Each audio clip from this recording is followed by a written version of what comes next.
నా పేరు భరత్ అండి. మలక్పేట నుంచి అండి. Hyderabad parliament voter.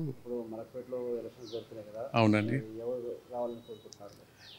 అందరికీ జై శ్రీరామ్. గత 40-50 ఏళ్ళ నుంచి హైదరాబాద్ పార్లమెంట్ అనేది ఒక కుటుంబ పరిపాలనలో ఉంది. వాళ్ళ హయాంలోనే అన్నీ జరుగుతున్నాయి. నేను హైటెక్ సిటీలో ఒక 20 సంవత్సరాలు పనిచేసినాను. న్యూ సిటీ, వేరే కొత్త ఎల్బీ నగర్ కాన్స్టిట్యున్సీ, పెరిపరి ఏరియాస్ కూడా ఎంత డెవలప్ అయినాయి లాస్ట్ 40-50 ఇయర్స్లో.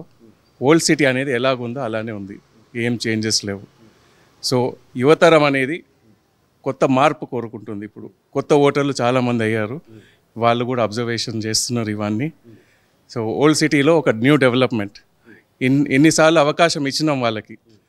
ఈసారి మా నరేంద్ర మోడీ గారు, మాధవీలత గారు ఒక సరైన క్యాండిడేటు మన హైదరాబాద్ని డెవలప్ చేయడానికి. అలా అని వాళ్ళని ఎంచుకున్నారు. మేము కూడా వాళ్ళకి పూర్తి మద్దతు తెలుపుతూ, కొత్త ఓటర్లకి ఒకటే విజ్ఞప్తి, గత 50 ఏళ్ళు 60 ఏళ్ళు ఏమైందో చూడండి. ఒక అవకాశం అనేది ఇవ్వాలి. ఒక మహిళా శక్తికి ఈ అవకాశం అనేది ఇస్తే వాళ్ళు ఎంత మార్పు చేయగలుగుతారని వాళ్ళు చేసి చూపిస్తారు. సో వాళ్ళని మేము క్లోజ్లీ ఫాలో అవుతున్నాం. వాళ్ళు బాగా యూట్యూబ్స్ వీడియోస్ అన్నీ చూసాము. ఒకసారి అన్ని ర్యాలీలో కూడా కలవటం జరిగింది.